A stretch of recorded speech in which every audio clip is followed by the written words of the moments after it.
ஆவிக்குரிய பிள்ளைகள் இருள் சூழ்ந்த உலகத்தில்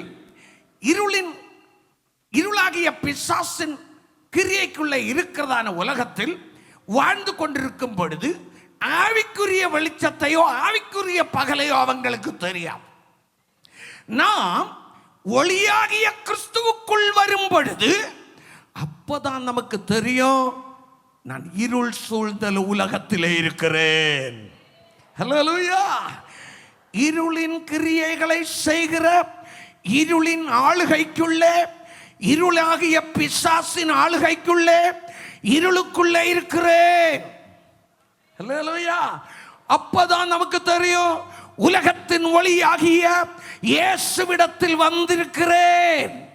அந்த இருளுக்கும் அந்த ஒளிக்கும் வித்தியாசம் தெரிய வேண்டும் என்றால் நீங்க இயேசுவுக்குள்ள வரணும், நீங்க ஒளியின் இடத்தில் வரணும்.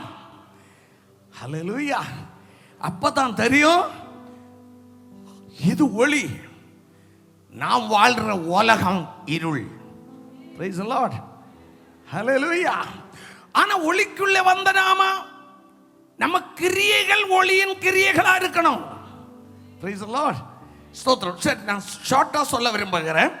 அப்ப நேரம், நம்ம பிரயாண நேரம் இரவு காலம். ஹல்லேலூயா. ஆமென். ஸ்தோத்திரம். இருளின் கிரியைகள் நிறைந்த உலகத்தில், இருளாகிய பிசாசு ஆளுகை செய்கிற உலகத்தில், இருளினால் மூடப்பட்ட உலகத்தில் நாம் பிரயாணம் பண்ணிக்கொண்டிருக்கிறோம். எந்த இடத்துக்காக பிரயாணம் பண்ணுகிறோம்? இரவில்லாத ஒரு நாடு மறுகரையில் இருக்கிறது. கைகளை தட்டி கர்த்தருக்கு நன்றி சொல்லுவோம். அந்த இரவில்லாத நாடிலே, அந்த ஒளிமயமான நாடிலே ஆமென் போகும்படியாக ஆண்டவர் சொல்லுகிறார், நாம் போவோம், வாருங்கள்.